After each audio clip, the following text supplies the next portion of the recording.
Saat ini, pada detik ini juga, 4 malaikat agung sedang berjaga di langit, memikul tanggung jawab atas keseimbangan kosmik yang tak terbayangkan. Kalian tahu nama mereka, tetapi bagaimana dengan rahasia mereka yang tersembunyi jauh di balik tabir cahaya?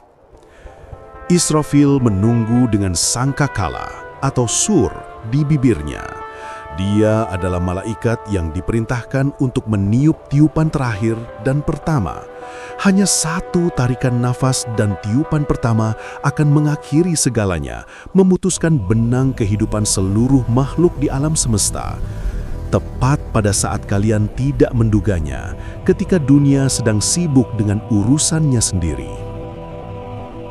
Ketika Jibril menyebarkan sayapnya yang agung, yang di antara setiap pasangnya terbentang jarak perjalanan 500 tahun, dunia mulai bergetar dan bergema.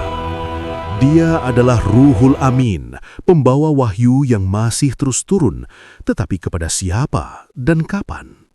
Kedatangannya kepada para nabi dan rasul tidak pernah terjadi secara kebetulan.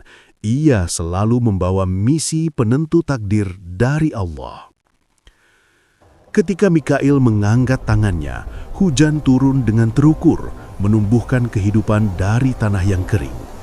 Ketika dia menurunkannya, sungai-sungai mengering dan tanaman layu. Berkah berupa rizki dan rahmat serta murka berupa bencana alam, keduanya berada di bawah tanggung jawabnya yang dititahkan langsung oleh Allah. Hari kiamat, di mana tugas-tugas agung mereka akan mencapai puncaknya, sudah sangat dekat. Israel tidak pernah tergesa-gesa dalam tugasnya, sebab segala ketetapan telah selesai. Nama kalian, termasuk tanggal, jam, dan menit kematian kalian, semuanya telah ditetapkan dan tertulis dalam buku miliknya. Dan selama siang hari, dalam kesibukan kita, dia datang mengawasi kalian 40 kali, penuh kesabaran, menunggu, dan menghitung saat-saat terakhir kalian di dunia fana ini. Rahasia-rahasia yang akan kalian pelajari tentang para malaikat ini, tentang kedudukan, tugas, dan pertemuan mereka dengan para nabi, bukanlah sesuatu yang akan mudah kalian lupakan. Apa yang kalian dengar akan membuat kalian takjub oleh keagungan ciptaan Allah, dan mungkin sedikit takut oleh kuasanya. Kita melanjutkan seri kita tentang ratusan fakta dan kisah misterius Islam. Jika kalian siap, mari kita mulai. Di kedalaman alam semesta, di lapisan yang tidak bisa dilihat oleh mata manusia, ada makhluk yang terbuat dari cahaya, selalu berada di pos mereka tanpa pernah beristirahat. Mereka tidak pernah membangkang terhadap satu pun perintah. Mereka memuji dan memuliakan Allah siang dan malam tanpa henti. Dan mereka melaksanakan perintahnya dengan sempurna, dengan ketaatan mutlak. Di antara mereka adalah para malaikat agung, yang pundak mereka memikul pekerjaan dan tatanan seluruh ciptaan, dari galaksi terjauh hingga partikel terkecil. Setiap napas yang kalian ambil, setiap detak jantung, setiap bintang yang bersinar terang, semua di bawah kendali yang terperinci. Mereka memegang arsy dan juga langit di atas yang terentang tanpa batas. Gunung-gunung kokoh ada di tangan mereka, begitu juga awan-awan yang membawa air kehidupan. Mari kita mulai dengan salah satu malaikat yang paling penting ini, yaitu Israfil alaihissalam. Suatu hari di masa depan, dunia akan berdiri di ambang perubahan yang tidak diketahui dan mendadak. Hari-hari akan terasa aneh menjadi lebih pendek, dan waktu akan mengalir lebih cepat, seolah-olah jam dunia sedang dipercepat. Orang-orang akan menyaksikan perubahan aneh ini di alam, pergeseran musim, kekeringan yang tiba-tiba, tetapi akan berjuang untuk memahaminya di tengah kesibukan mereka. Namun tanda-tanda hari kiamat akan terungkap satu demi satu. Dajjal akan muncul, mencoba menyesatkan manusia dengan mukjizat palsunya. Isa alaihissalam akan turun ke bumi di Menara Putih Damaskus, dan Al-Mahdi akan menyeru manusia kepada jalan yang benar untuk memerangi kejahatan besar. Kelaparan akan meluas di seluruh negeri, ujian besar bagi keimanan. Matahari akan terbit dari barat, momen yang akan disaksikan orang-orang dengan terkejut yang tak terperikan. Bumi akan terbelah, badai akan mengamuk di lautan, dan bahkan hewan pun akan merasa gelisah, merasakan perubahan kosmik yang akan datang. Kegelisahan dan kepanikan akan mengisi seluruh dunia. Kedatangan hari besar akan semakin mendekat. Sejak saat-saat pertama penciptaan, tinggi di langit, seorang malaikat telah menunggu perintah untuk datang kepadanya. Di tangannya ada sangkakala, sur, khusus dengan lubang sebanyak jumlah jiwa yang pernah ada. Dari Adam hingga manusia terakhir. Ia akan bertumpu di bibirnya. Matanya terpaku pada arsy Allah, menunggu isyarat untuk meniup. Dan kemudian, saat yang ditunggu-tunggu akan tiba. Israfil akan menerima perintah yang menakjubkan dan menakutkan dari Allah. Malaikat itu akan patuh dan meniup sangkakala. Ini akan menjadi akhir dari penantian panjang. Ini akan menjadi hari terakhir bumi dan awal hari penghakiman. Saat orang-orang menjalani kehidupan sehari-hari mereka, berbelanja, bekerja, tidur, itu akan terjadi tiba-tiba tanpa peringatan. Israfil alaihissalam akan menarik napas dalam-dalam, menutup mata dan meniup sangkakala. Dalam sekejap itu, dunia akan berhenti total. Suara tiupan itu begitu dahsyat, sehingga akan meraptakkan langit, menguapkan lautan, dan membuat gunung-gunung yang kokoh meleleh seperti kapas yang diterbangkan angin. Orang-orang akan menatap langit dengan ngeri saat bintang-bintang mulai berjatuhan satu persatu dari orbitnya. Bumi akan bergetar, bangunan akan runtuh, dan kehidupan akan berakhir dengan kecepatan penuh.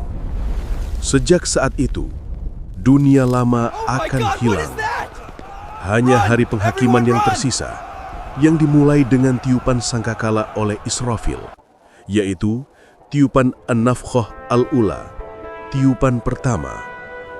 Ya, dia adalah malaikat yang akan memulai hari mengerikan itu atas perintah Allah. Tetapi tugasnya tidak akan berakhir dengan tiupan itu.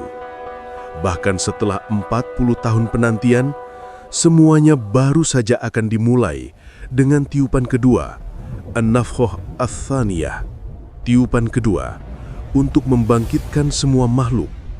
Sebelum beralih ke tiupan kedua, mari kita lihat lebih dekat malaikat istimewa ini dan kehidupannya. Israfil dikenal sebagai malaikat pertama yang diciptakan di antara 4 malaikat agung, menempati kedudukan yang luar biasa tinggi.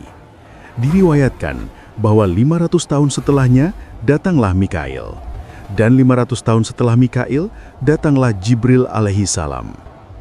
Meskipun manusia diciptakan di atas sebagian besar malaikat, 4 malaikat agung, termasuk Israfil, berada di atas seluruh umat manusia. Hanya nabi dan rasul yang diciptakan dengan kedudukan di atas mereka karena menerima wahyu. Tinggi di langit, mengawasi seluruh dunia, berdiri seorang malaikat mulia yang dipercayakan dengan perintah ihya, menghidupkan kembali. Inilah Israfil, salah satu dari 4 malaikat agung. Dia melaksanakan perintah dan kehendak Allah untuk memberi kehidupan, karena tiupan keduanya akan membangkitkan kembali semua yang telah mati. Tugasnya bukan hanya meniup sangkakala sebagai tanda hari kiamat. Dia juga dikenal sebagai ruhi, pemberi kehidupan karena perannya dalam kebangkitan. Sangkakala yang dipegangnya diciptakan oleh Allah setelah penciptaan langit, dan itu diberikan kepada Israfil alaihi salam. Dia berdiri dengan sangkakala menempel di mulutnya, matanya tertuju pada arsy, menunggu perintah yang menentukan. Nabi kita Shallallahu Alaihi Wasallam memberitahu kita bahwa sangkakala itu begitu luas sehingga tidak dapat dimuat di dalam bumi atau langit, menunjukkan dimensinya yang melampaui pemahaman fisik kita. Itu adalah salah satu rahasia terbesar penciptaan, sebuah instrumen seperti trompet yang terbuat dari cahaya dan mutiara putih murni, sebening kristal dalam keindahannya yang agung. Ada riwayat tentang bentuk fisik Israfil yang menggambarkan keagungannya. Dia memiliki 4 sayap, 1 menutupi timur, yang lain barat, yang ketiga menutupi langit, dan yang keempat menutupi bumi. Kakinya terentang dari lapisan ketujuh ke bawah hingga ke tanah. Ini menunjukkan betapa besar dan perkasa Dia. Posisinya di sisi Allah sangat istimewa. Dia termasuk para malaikat mukarrabun yang berdiri di bawah arsy, terus-menerus melakukan tasbih. Suaranya melampaui deskripsi. Dikatakan bahwa keindahan suara Daud alaihissalam saat melantunkan Zabur terinspirasi oleh tasbih Israfil. Tasbih yang dibaca Israfil begitu indah dan khusyuk, sehingga semua malaikat di arsy terdiam hanya untuk mendengarkan. Setelah tiupan sangkakala yang pertama, semua kehidupan di bumi akan berakhir. Orang-orang akan tetap berada di barzah, alam antara kematian dan kebangkitan, selama 40 tahun dalam penantian yang sunyi dan tidak diketahui. Hari, minggu, dan bulan akan menjadi kabur dalam dimensi waktu yang berbeda. Waktu itu sendiri akan terasa seolah-olah telah berhenti. Di bumi tidak ada yang tersisa kecuali Allah. Semua makhluk, termasuk semua malaikat, akan mati. Kemudian, Allah akan menghidupkan kembali malaikat istimewa ini dan memerintahkannya untuk meniup sangkakala untuk kedua kalinya. Israfil akan meniupnya sekali lagi, tiupan kedua untuk kebangkitan. Tanah di seluruh dunia akan bergetar dan terbelah. Tulang-tulang orang mati akan bersatu kembali dengan cepat dari debu kubur. Tubuh akan dibentuk kembali dan jiwa akan kembali ke tubuh mereka. Setiap makhluk hidup yang pernah ada sejak awal penciptaan akan dihidupkan kembali. Berdiri di padang mahsyar untuk mempertanggungjawabkan perbuatan mereka. Tugas luar biasa ini membunyikan awal dan akhir total kehidupan hanya milik Israfil. Setiap nabi memiliki 2 menteri dari penduduk langit dan 2 dari penduduk bumi. Menteri-menteri saya dari langit adalah Jibril dan Mikail. Menteri-menteri saya dari bumi adalah Abu Bakar dan Umar. Pernahkah kalian mendengar tentang pertemuan pertama Nabi kita dengan malaikat Mikail? Itu semua terjadi pada malam Mi'raj, perjalanan malam yang agung. Nabi SAW di bawah bimbingan malaikat Jibril naik ke langit, mengunjungi setiap tingkatan satu persatu dan mempelajari apa yang ada di sana. Ketika mereka mencapai langit ke-6, dia pertama kali bertemu dengan Nabi Musa. Setelah berbicara dengannya, Nabi terus menjelajahi langit ke-6 dan di sana dia bertemu muka dengan malaikat Mikail. Mikail sedang duduk di singgasana besar dan di depannya ada timbangan yang sangat besar sehingga bisa muat antara bumi dan langit. Timbangan yang kelak akan menimbang amal perbuatan manusia. Nabi mendekati Mikail dan memberinya salam. Mikail membalas salam dan pertama-tama mengucapkan doa yang penuh berkah untuk Nabi. Mendengar ini, Rasulullah menjawab amin, memohon kabulnya doa itu. Mikail alaihi salam kemudian melanjutkan, kebaikan yang diberikan kepada umatmu, kemudahan dalam ibadah dan pahala, belum pernah diberikan kepada umat lain manapun. Timbangan mereka akan lebih berat daripada semua timbangan lainnya. Pada saat itu, banyak malaikat bersama Mikail. Para malaikat ini, yang bekerja di bawah perintahnya, juga berbicara kepada Nabi dan berkata, "Kami semua mematuhi perintahmu.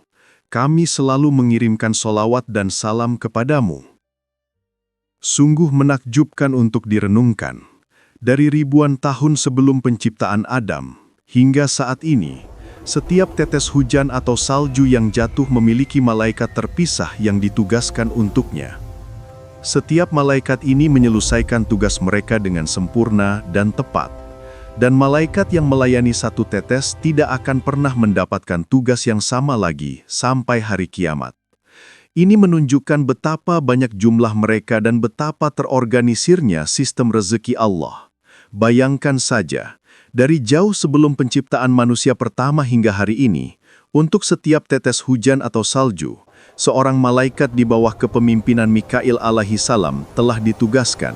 Dan setelah tetes itu mencapai bumi, malaikat itu tidak akan pernah mendapatkan giliran yang sama lagi, sebuah rotasi yang tak terhingga dan tanpa pengulangan. Sungguh di luar nalar manusia untuk sepenuhnya memahami kekuatan dan ciptaan Allah. Kita bahkan tidak bisa membayangkan berapa banyak malaikat yang ada yang mengelola setiap aspek alam semesta. Sementara semua ini terjadi, sesuatu menarik perhatian Nabi. Mikail tidak pernah tersenyum. Jadi, Nabi bertanya kepada Jibril, "Wahai Jibril, katakan padaku mengapa Mikail tidak pernah tersenyum?" Jibril alaihissalam menjawab dengan penjelasan yang menyentuh hati. Sejak hari api Jahannam dinyalakan dan dia menyaksikan kengeriannya, Mikail tidak pernah tersenyum. Keseriusan dan rasa takutnya akan murka Allah menunjukkan betapa gentarnya makhluk suci sekalipun terhadap hukumannya. Malaikat Mikail yang namanya muncul di dalam Al-Quran dan hadis juga merupakan bagian dari peristiwa menarik antara Nabi dan sekelompok orang Yahudi. Suatu hari, sekelompok orang Yahudi datang kepada Nabi dan mengajukan beberapa pertanyaan tentang kenabian. Setelah menerima jawaban mereka, mereka bertanya siapa yang membawakannya wahyu. Ketika Nabi mengatakan bahwa Jibril alaihi salam yang membawakannya wahyu, wajah orang-orang Yahudi itu tiba-tiba berubah menjadi masam. Nabi berkata bahwa Jibril adalah temannya, dan mereka menjawab dengan penolakan. "Jika temanmu adalah Mikail, kami akan mengikutimu dan beriman kepadamu." Ini karena Mikail adalah malaikat rahmat yang identik dengan kelimpahan, hujan, dan kehidupan. Nabi mulai bertanya-tanya mengapa malaikat Mikail begitu penting bagi mereka, namun mereka menolak Jibril. Dia bertanya kepada mereka alasannya. Mereka menjawab, "Malaikat Jibril adalah musuh kami. Dia adalah malaikat perang yang seringkali bertugas membawa hukuman, kelaparan, dan kekeringan." Menurut beberapa tafsir, alasan orang Yahudi membenci Jibril alaihi salam dijelaskan. Jibril diyakini membantu selama penaklukan Yerusalem dan penghancuran kerajaan Yahudi oleh Raja Babilonia, Butun-Nasar atau Nebukadnezar. Karena mereka percaya Jibril alaihi salam membantu mengakhiri kerajaan mereka, mereka menganggapnya musuh, padahal Jibril hanya menjalankan perintah Allah.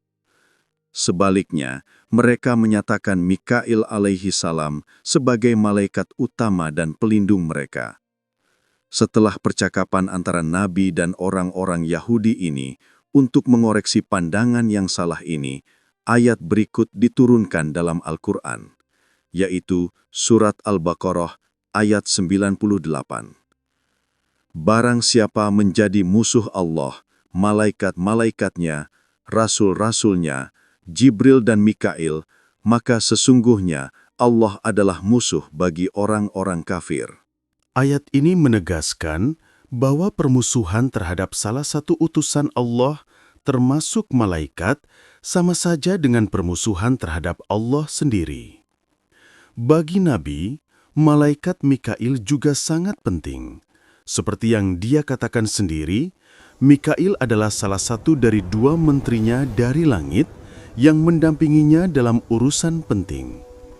Israfil dan Mikail sama-sama turun ke bumi selama Perang Badar, bersama dengan Jibril untuk membantu kaum muslimin. Riwayat hadis menyebutkan bahwa Mikail berperang mengenakan sorban putih, mendukung kaum muslimin dengan para malaikatnya melawan orang-orang kafir, menunjukkan peran aktif Mikail dalam mendukung kebenaran. Peran Mikail dalam menyediakan rejeki tidak terbatas pada penyediaan materi seperti air dan hasil bumi. Rejeki spiritual seperti pengetahuan, bimbingan, ketenangan jiwa, dan iman juga berada di bawah tanggung jawabnya.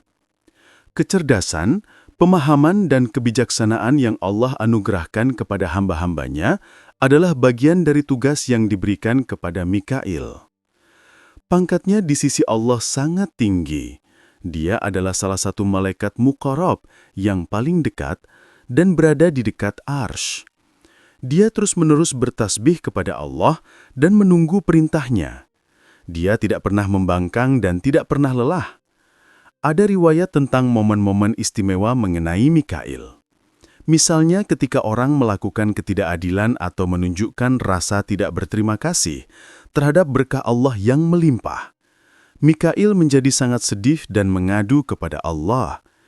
Ini menunjukkan betapa penyayangnya dia terhadap umat manusia, berharap mereka menerima dan bersyukur atas rahmat Allah.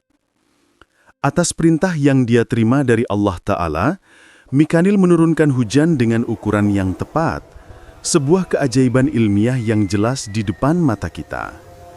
Al-Quran juga menyebutkan ini dalam sebuah ayat, dan kami turunkan air dari langit menurut suatu ukuran. Quran Surat Az-Zukhruf ayat 11. Pikirkan saja ukuran dan presisi itu. Setiap saat, jutaan meter kubik air diangkat dari lautan, laut dan danau di bumi ke atmosfer melalui penguapan, sebuah proses yang dikendalikan. Kemudian dibawa ke daratan memberikan kehidupan bagi semua makhluk hidup. Kehidupan di planet kita berlanjut karena sirkulasi ini yang dipertahankan oleh malaikat Mikail tanpa campur tangan manusia. Sungguh tatanan yang ajaib bahwa jutaan meter kubik air dapat tetap melayang di langit dan dari dalam awan jatuh ke bumi tetes demi tetes dengan cara yang teratur dan tidak membahayakan kita. Meskipun suhu di ketinggian awan dapat mencapai minus 40 derajat Celcius, air tidak membeku dan jatuh sebagai es secara tiba-tiba. Sebuah tanda lain dari pengetahuan dan kekuasaan Allah yang mengendalikan suhu dan fisika. Setiap tetesan air hujan yang meninggalkan awan turun di bawah pengawasan malaikat yang ditugaskan oleh Mikail alaihissalam untuk memastikan ketepatan.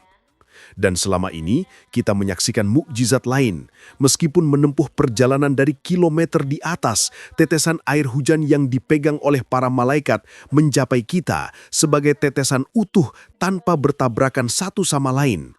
Karena jika air jatuh ke tanah tidak dalam tetesan, tetapi dalam satu massa padat, itu akan menghancurkan. Detail lain yang patut dicatat adalah kecepatan tetesan air hujan yang diturunkan oleh para malaikat. Secara alami, benda yang dijatuhkan dari 1.200 meter akan terus berakselerasi dan mencapai kecepatan lebih dari 500 km per jam pada saat menyentuh tanah. Jika tetesan air hujan mencapai bumi dengan kecepatan itu, setiap tetes akan menghantam dengan dampak yang merusak, menyebabkan kerusakan serius pada tanaman, kendaraan, dan manusia. Tetapi ini tidak pernah terjadi. Tidak peduli seberapa tinggi mereka jatuh, tetesan air hujan tidak pernah melebihi kecepatan sekitar 10 km per jam.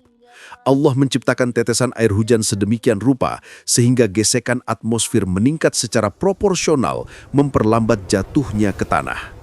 Ini adalah sistem di mana air dari lautan asin, sungai berlumpur, dan perairan di seluruh dunia menguap, dimurnikan oleh proses alam dan malaikat, naik ke awan dan kembali ke bumi sebagai air tawar murni, sebuah anugerah tak ternilai. Seperti yang dikatakan Al-Quran, pernahkah kamu memperhatikan air yang kamu minum? Kamukah yang menurunkannya dari awan atau kamikah yang menurunkannya? Sekiranya kami kehendaki, niscaya kami jadikannya asin. Maka mengapa kamu tidak bersyukur?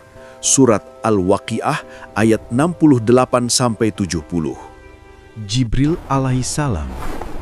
Allah menciptakan Jibril alaihissalam sebagai salah satu malaikat yang paling perkasa, memiliki kekuatan, penampilan, dan otoritas yang tak tertandingi.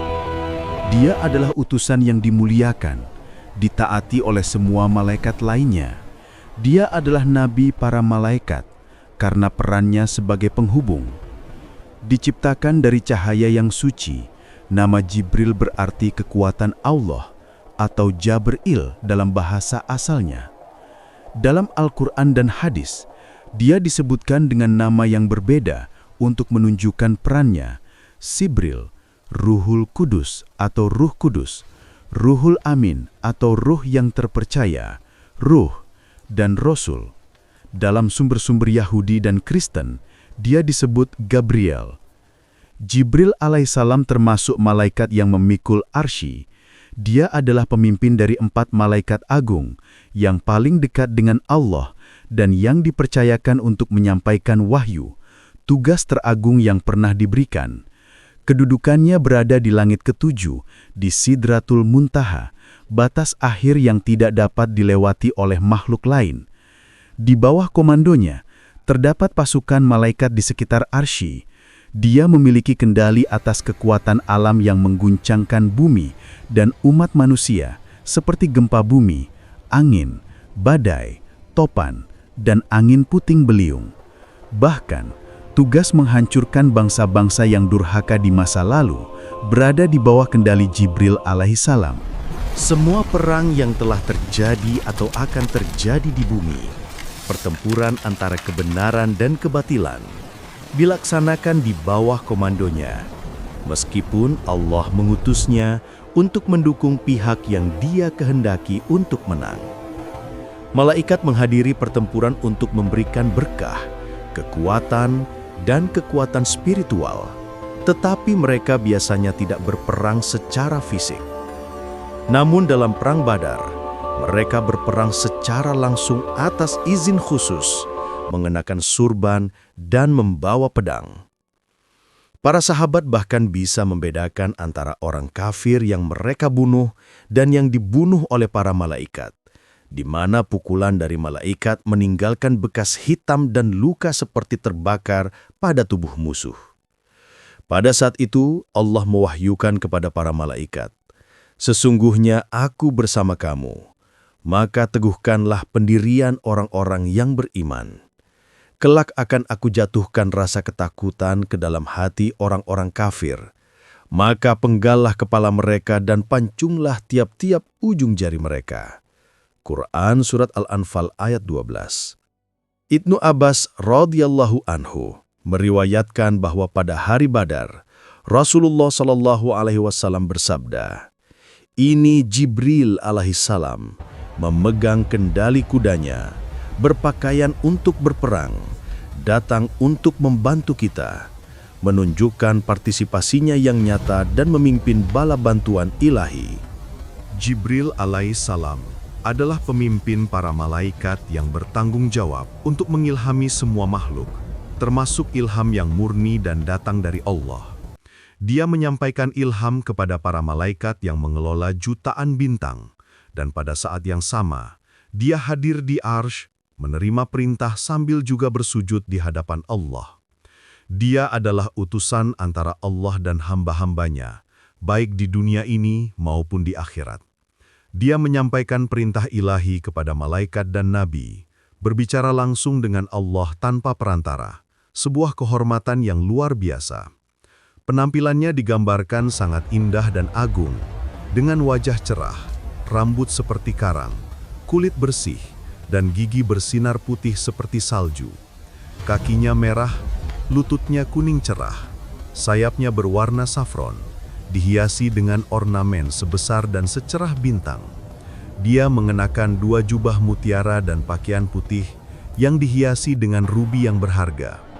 Dia memiliki 600 sayap hijau yang dihiasi dengan mutiara dan rubi. Jarak antara setiap pasang sayap adalah 500 tahun perjalanan, menunjukkan ukurannya yang kolosal. Dia bergerak dengan kecepatan tinggi, dan matahari berada di antara kedua matanya. Ketika dia mandi di sungai cahaya di sebelah kanan Arsy di surga dan menggoyangkan dirinya, 70.000 tetes jatuh dari setiap bulu, dan dari setiap tetes, 70.000 malaikat baru diciptakan. Sebuah gambaran tentang penciptaan dan kekuatan ilahi melalui dirinya. Fakta penting yang membedakannya adalah, tidak ada nabi yang melihatnya dalam bentuk aslinya yang agung, kecuali Nabi Muhammad SAW yang melihatnya 2 kali, sekali di awal wahyu dan sekali selama Mi'raj. Jibril alaihissalam memainkan peran penting bagi banyak nabi. Dia mengajari Nabi Adam huruf-huruf dan bercocok tanam, membawanya ke Mekah untuk haji. Dia membantu Nabi Nuh membangun bahtera, membawa hukuman kepada kaum Nabi Lut dan bangsa-bangsa pemberontak lainnya dengan kekuatan dahsyat, melindungi Nabi Ibrahim dari api, dan membantu Nabi Musa melawan para penyihir Mesir. Hubungannya dengan Nabi Muhammad SAW sangat unik dan akrab. Dari wahyu pertama di Gua Hira hingga wafatnya Nabi, dia tetap berada di sisinya sebagai guru dan pelindung. Ketika mereka pertama kali bertemu di Gua Hira, Nabi sangat terharu dan ketakutan oleh keagungan. Jibril berkata, "Bacalah, Iqra." Dan Nabi menjawab, "Saya tidak bisa membaca." Jibril memeluknya erat-erat dan sekali lagi berkata, "Bacalah." Tindakan memeluk ini adalah untuk memindahkan kekuatan dan menghilangkan rasa takut. Salah satu kualitas paling luar biasa dari Jibril alaihi salam adalah kemampuannya untuk muncul dalam berbagai bentuk. Terkadang dia mendatangi Nabi dalam wujud aslinya, terkadang dalam bentuk manusia, dan pada saat lain dalam penampilan lain. Paling sering, dia muncul sebagai pria yang tampan dan bertubuh tegap, seringkali menyerupai sahabat bernama Dihyah al-Kalbi. Suatu hari, Jibril memanggil Nabi. "Wahai Muhammad." Nabi SAW melihat ke kanan, ke kiri, ke depan, dan ke belakang, tetapi tidak melihat siapapun. Kemudian dia mengangkat kepalanya ke langit dan melihat Jibril menutupi seluruh cakrawala, duduk di atas singgasana yang dihiasi permata. Jibril berkata, "Wahai Muhammad, saya Jibril, saya Jibril." Pemandangan ini membuat Nabi gelisah karena keagungannya. Jibril alaihi salam tidak hanya menyampaikan wahyu, dia mengajarkannya dan mendemonstrasikannya. Dia membimbing Nabi dalam memahami dan menerapkan wahyu dalam kehidupan. Dalam hadis disebutkan bahwa Jibril terkadang datang dalam wujud pria tampan dan terkadang dalam penampilan seorang sahabat untuk mengajari Nabi cara melakukan ibadah secara praktis, seperti wudu, sholat, kurban, dan haji. Beberapa sahabat bahkan menyaksikan beberapa momen ini, seperti dalam hadis Jibril yang terkenal. Rasulullah SAW menjelaskan peran Jibril pada malam Mi'raj sebagai berikut. Jibril datang dan menyenggol saya. Saya bangun, lalu kembali tidur. Dia membangunkan saya lagi, dan lagi saya tidur. Dia melakukan ini 3 kali. Pada kali terakhir, saya duduk. Dia memegang lengan saya, dan kami berdiri. Kami berjalan ke pintu masjid, kemudian Jibril membawa saya ke Masjidil Haram. Di sana, dia membelah dada saya dari bawah tenggorokan hingga di bawah pusar saya, mencucinya dengan air zam-zam yang murni, dan mengisinya dengan iman dan hikmah, kebijaksanaan sebelum menutupnya. Proses yang dikenal sebagai Syarhul Syadr. Kemudian dia membawa seekor hewan panjang dan putih, lebih besar dari keledai tetapi lebih kecil dari bagal, yang disebut burok. Nabi SAW berkata tentang burok, "Ketika saya mendekat untuk menungganginya, tiba-tiba ia menjadi gelisah." Jibril meletakkan tangannya di wajahnya dan berkata, "Apakah kamu tidak malu? Demi Allah, tidak ada manusia yang lebih baik dari Muhammad yang pernah menunggangimu. Ada apa denganmu?" Kemudian ia tenang dan dia menyuruh saya menungganginya. Saya menunggangi di belakang Jibril. Ia begitu cepat sehingga kaki depannya akan mencapai sejauh mata saya bisa melihat, dan dengan setiap gerakan, ia akan mendarat di titik terjauh yang bisa dicapai mata saya, sebuah perjalanan kecepatan cahaya. Jibril membawa saya ke langit terendah dan meminta agar pintu dibuka. "Siapa?" ditanya. Dia menjawab, "Jibril." Mereka bertanya, "Apakah dia telah diundang untuk Mi'raj?" Dia berkata, "Ya." Mereka berkata, "Selamat datang, sungguh kedatangan yang baik." Dan pintu pun dibuka. Kami melewati gerbang di Sidratul Muntaha, pohon agung di langit ketujuh yang merupakan batas malaikat. Jibril alaihi salam berkata, "Wahai Rasulullah, mulai dari sini, kamu akan pergi sendirian." Rasulullah bertanya, "Mengapa wahai Jibril?" Dia menjawab, "Allah telah memberi saya izin untuk datang hanya sejauh ini. Jika saya mengambil bahkan 1 langkah di luar itu, saya akan terbakar dan menjadi abu karena cahaya keagungan Allah." Dari titik itu, Nabi melanjutkan perjalanan sendirian ke tempat yang hanya dapat dicapai olehnya. Jibril alaihi salam melihatnya memasuki surga Jannah. Lebarnya seperti langit dan bumi digabungkan. Nabi SAW melihat istana yang terbuat dari mutiara, rubi, dan zamrud, dan menemukan bahwa tanah surga memiliki aroma yang indah, misk. Di surga, Nabi melihat sungai dengan rumah-rumah berkubah yang terbuat dari mutiara berongga di kedua sisinya. Sungai itu mengalir di atas kerikil mutiara dan rubi dan musk. Nabi bertanya, "Wahai Jibril, apa ini?" Jibril menjawab, "Ini adalah sungai Kautsar yang telah Allah berikan kepadamu sebagai kehormatan. Airnya lebih manis dari madu dan lebih putih dari susu." Peristiwa ini diperingati dalam ayat Al-Quran. Maha Suci Allah yang telah memperjalankan hambanya Muhammad pada malam hari dari Masjidil Haram ke Masjidil Aqsa, yang telah kami berkati sekelilingnya, agar kami perlihatkan kepadanya sebagian dari tanda-tanda kebesaran kami. Sesungguhnya, Dia adalah Maha Mendengar, Maha Melihat. Surat Al-Isra ayat 1. Ada riwayat tentang beberapa tindakan khusus Jibril yang menunjukkan kekuatannya yang luar biasa. Misalnya, dia begitu kuat sehingga dia mengangkat kaum Lut dari tanah mereka, membawa mereka naik ke langit dengan ujung sayapnya, kemudian membalikannya dan melemparkannya kembali ke bumi. Ketika Fir'aun tenggelam dan mencoba bertaubat dengan kata-kata terakhirnya, Jibril dengan cepat mengisi mulutnya dengan lumpur agar dia tidak dapat menyelesaikan kata-kata syahadatnya, karena Israel telah diperintahkan untuk segera mencabut nyawanya sebelum taubat itu diterima. Kedudukan Jibril di sisi Allah tidak perlu dipertanyakan lagi. Dia termasuk malaikat yang paling dekat, muqarrabun, dan berdiri di sisi kanan arsy. Dia selalu dalam tasbih, menunggu perintah Allah. Dengan berakhirnya kenabian Nabi Muhammad SAW,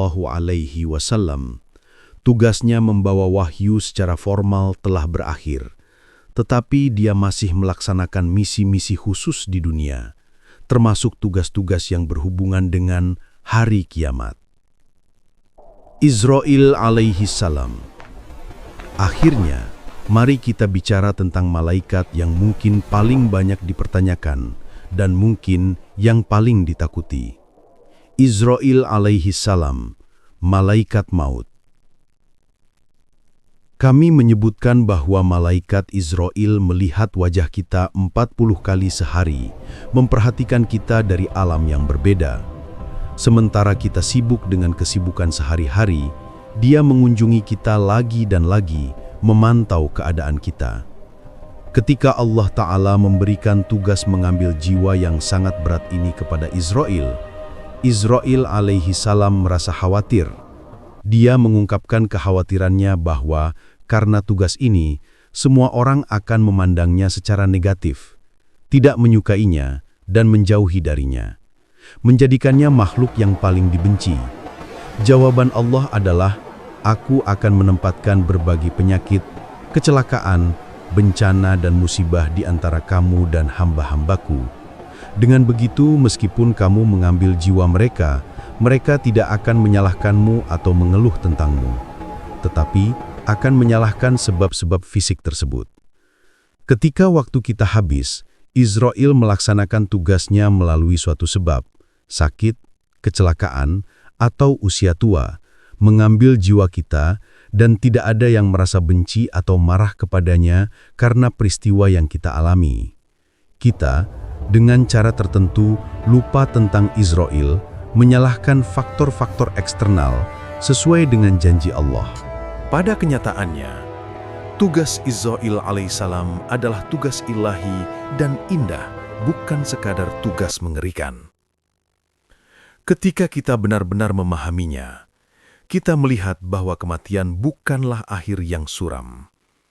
Itu adalah penyelesaian misi sementara kita di dunia ini dan transisi ke alam abadi, al-akhirah, di mana kita dapat bersatu kembali dengan kerabat kita yang telah mendahului dan teman lama yang kita sayangi. Terutama bagi seseorang yang telah menjadi tua, hidup menjadi lebih sulit, dan kematian adalah kebebasan dari penderitaan. Penyakit, kelemahan, dan kesepian mengambil alih, dan kematian di akhir kehidupan sebenarnya adalah rahmat yang besar. Bahkan jika orang itu masih muda, jika mereka Muslim yang taat, kematian masih merupakan rahmat yang besar, karena masalah dunia akan berakhir dan mereka akan memasuki barzakh, menemukan kedamaian dan kelegaan.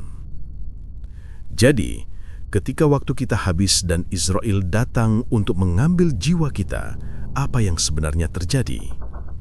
Bagaimana proses pencabutan jiwa itu? Mungkin deskripsi terbaik adalah pertemuan Nabi dengan Israel selama Mi'raj dan apa yang dikatakan malaikat maut kepadanya. Ketika Jibril alaihissalam datang untuk membawa Nabi SAW pada Mi'raj, Nabi Muhammad melihat Israel dan bertanya kepada Jibril siapa dia. Jibril memberitahunya bahwa dia adalah malaikat maut. Jibril kemudian berkata, "Pergilah kepadanya dan beri salam." Nabi menyambutnya dan mereka bertemu. Setelah percakapan singkat, Nabi bertanya, "Apakah ini stasiunmu?" Israel menjawab, "Iya, sejak Tuhanku menciptakanku, inilah stasiunku dan akan tetap begitu sampai hari kiamat. Ini adalah pusat komando kosmikku." Nabi kemudian bertanya, "Saat kamu berada di stasiun ini, bagaimana kamu mengambil jiwa dari seluruh makhluk yang tersebar di bumi?" Israel menjawab, "Tuhanku telah menjadikan tempat ini stasiunku, tetapi Dia telah memberiku 5.000 malaikat di bawah komandoku untuk membantu. Ketika waktu seorang hamba tiba dan rezekinya telah berakhir, saya mengirim 40 malaikat kepadanya. Para malaikat ini pertama-tama mengelilingi orang itu, kemudian masuk melalui saraf, pembuluh darah, dan banyak bagian tubuhnya, benar-benar menyelimuti jiwanya. Kemudian, mereka mulai menarik jiwa keluar secara perlahan, dimulai dari ujung jari. Setelah mereka menarik jiwa hingga ke siku, mereka meninggalkan tubuh tak bernyawa itu dalam keadaan kaku selama sekitar 1 jam. Setelah jam itu berlalu, mereka menarik jiwa hingga ke pusar orang itu dan membiarkannya seperti itu selama 1 jam lagi. Kemudian mereka membawa jiwa hingga ke tenggorokan. Dari sana, jiwa orang yang beriman mudah dikeluarkan dari tubuh, seolah-olah setetes air keluar dari mulut wadah. Setelah jiwa meninggalkan tubuh, mata orang itu menjadi terpaku, mengikuti kepergian jiwanya. Nabi kemudian bertanya kepada Israel, "Bagaimana kamu tahu kapan waktu seorang hamba habis ketika batas waktunya telah tiba di tengah miliaran makhluk?" Israel alaihissalam menjawab, "Untuk setiap orang ada 2 gerbang di langit. Dari satu gerbang, rezekinya turun, dan dari yang lain perbuatannya naik. Apakah kamu melihat pohon besar itu di sebelah kiriku, yang dikenal sebagai pohon kehidupan, Syajarat al-Hayah? Di setiap daunnya tertulis nama seseorang. Ketika waktu seseorang mendekat, daunnya mulai menguning, layu, dan jatuh di depan gerbang dari mana rezekinya turun. Saat itulah saya tahu bahwa orang itu akan mati dalam waktu dekat." Selama percakapan ini, Nabi SAW tidak melihat Israel dalam wujud aslinya, karena wujud aslinya terlalu agung untuk dilihat tanpa kekuatan ilahi. Dia memintanya untuk menunjukkan wujud aslinya, untuk melihat seperti apa dia sebenarnya.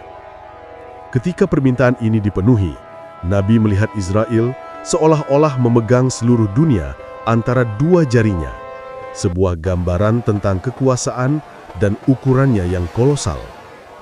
Ukurannya begitu luar biasa, sehingga hati Nabi terasa seolah-olah akan melompat keluar dari dadanya.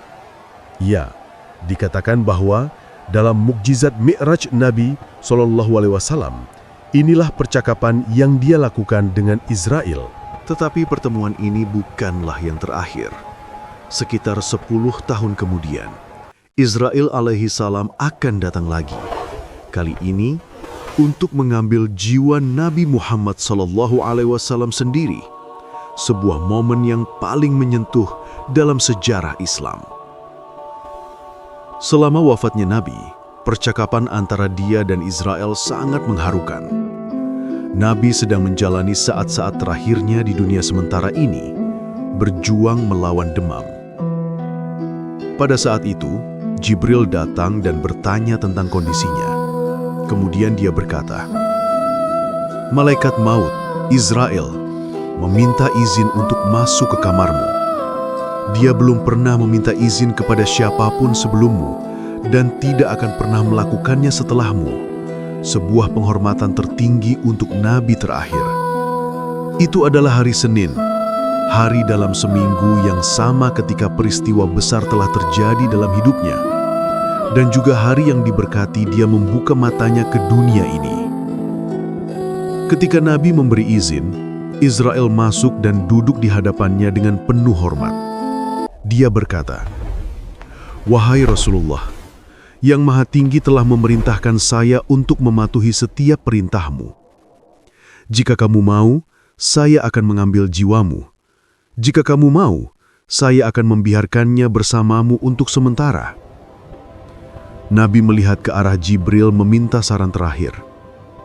Jibril berkata, "Wahai Rasulullah, langit telah disiapkan untukmu. Pintu-pintu syurga telah dibuka untukmu. Para malaikat dan semua ciptaan sedang menunggu kedatanganmu ke tempat yang lebih baik." Setelah mendengar ini, Nabi berkata kepada Israel dengan ketenangan seorang yang merindukan Tuhannya, "Ambillah apa yang telah dipercayakan kepadamu." Kepala Nabi SAW yang diberkati bersandar di pangkuan Aisyah, bersandar di dadanya. Di sebelahnya ada wadah air. Dia mencelupkan tangannya ke dalam air dan mengusap wajahnya yang diberkati untuk mendinginkannya. Dari bibirnya yang mulia keluar kata-kata, "La ilaha illallah, tiada Tuhan selain Allah," pengakuan terakhirnya. Kemudian dia mengangkat tangannya dari wajahnya, menatap ke langit-langit dan berkata dengan suara lirih, "Selamat datang, wahai sahabat tertinggi, Ar-Rafiq Al-A'la." Pada usia 63 tahun, jiwanya yang diberkati naik untuk bertemu sahabat tertinggi. Semoga Allah memberi kita berkah untuk bertemu dengannya di surga. Pernahkah kalian mendengar apa yang terjadi ketika Israel mengunjungi nabi lain? Peristiwa yang dialami setiap nabi bersamanya benar-benar luar biasa. Mari kita lanjutkan dengan kisah Nabi Idris alaihi salam.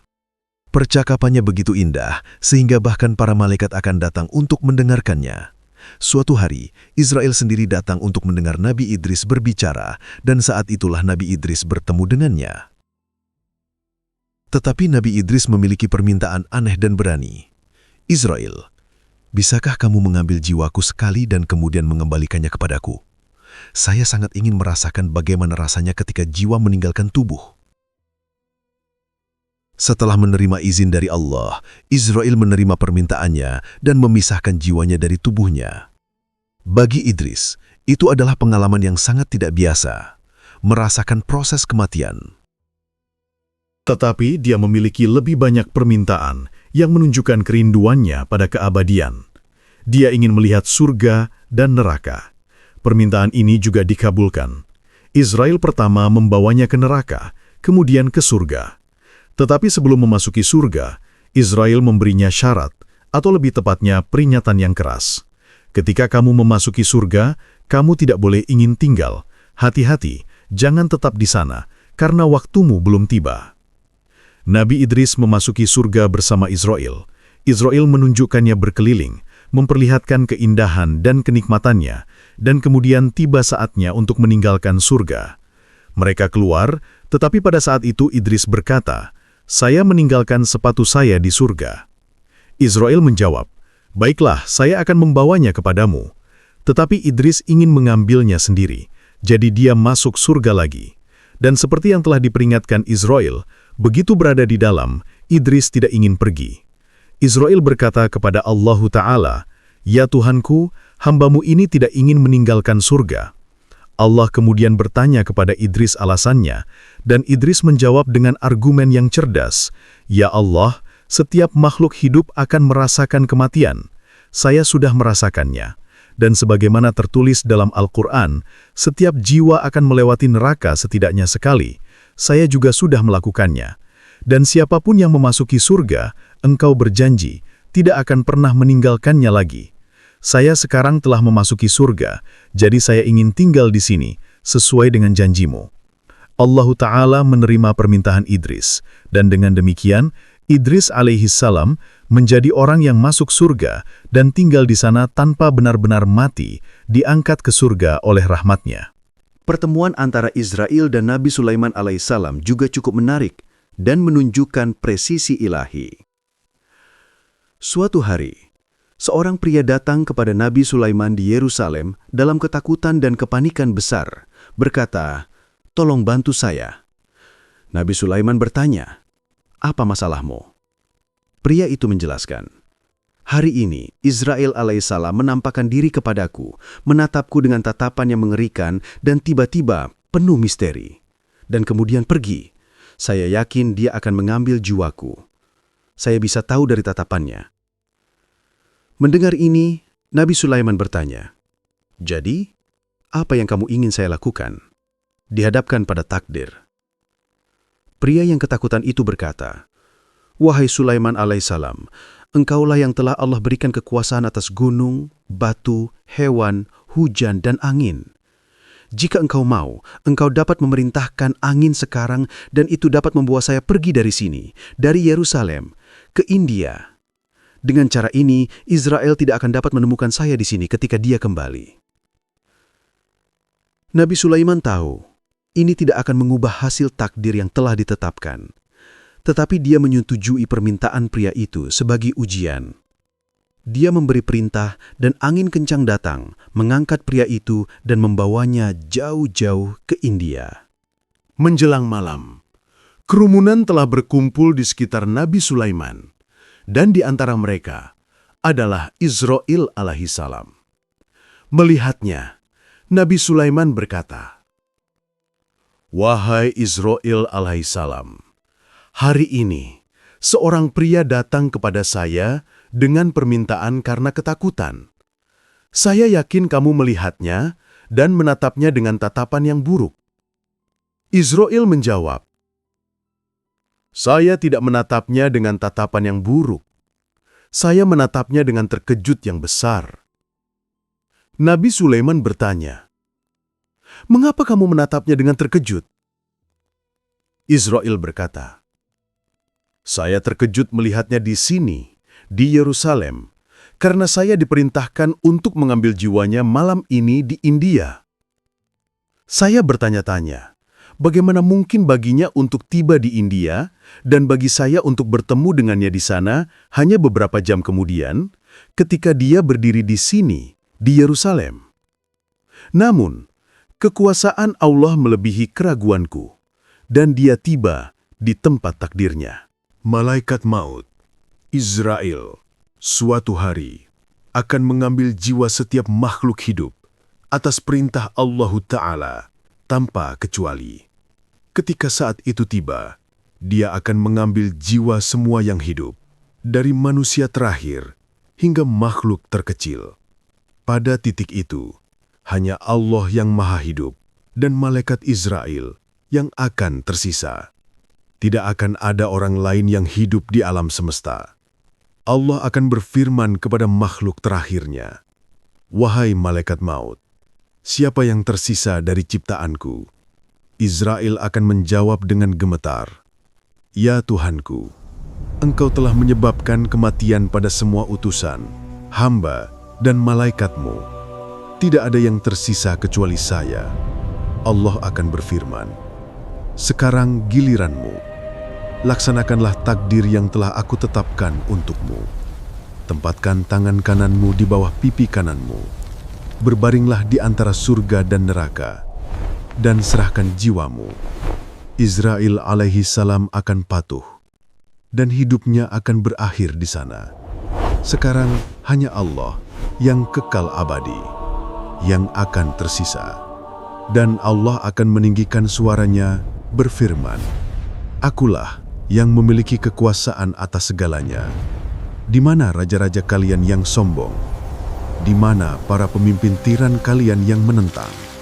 Tidak akan ada jawaban dari siapapun, karena semua telah binasa.